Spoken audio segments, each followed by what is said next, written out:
Right around half of American women are caring for children, elderly parents, or relatives. Lisa Peel, the principal and head of financial planning at Edward Jones, is here to tell us what that means for women and their wealth. You have studied the sandwich generation. Explain what that means, especially for women. Well, first of all, when people hear the sandwich generation, they're really not sure who we're talking about. And this isn't a typical generation like you think about millennials or baby boomers, where there's a set beginning and ending time period for the generation. This is really more about people who are caring for children, and they're also caring for aging relatives, and they're sandwiched in between these caregiving responsibilities.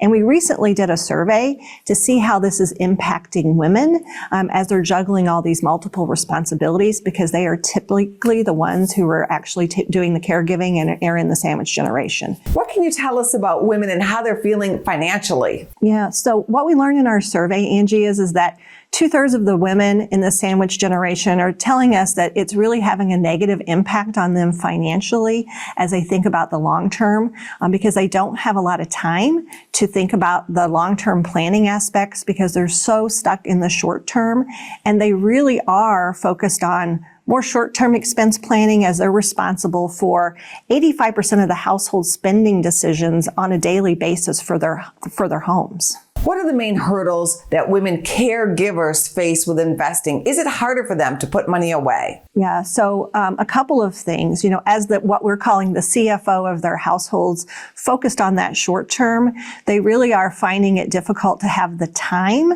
to actually focus on the long term. The second piece of it is that we know that these women have, in many cases, come out of the workforce, or they've stepped back in their professional responsibilities because they've had so much to juggle. And so that's had an impact on their savings for retirement or for their longer term goals.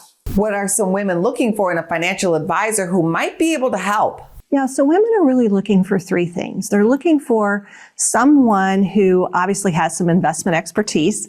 They're looking for someone that's very transparent in their fees. But the most important thing that women are looking for is that someone who will empathize with their situation, who will really try to understand them, help them visualize what might be possible in the future. And what we like to say is, to boil it down, bottom line is they're looking for someone who gets them, who guides them, and makes it easy for them. And if folks are wanting more information about this survey or even about investing in general, they can go to edwardjones.com. Go to businessfirstam.com for where to see our show on TV.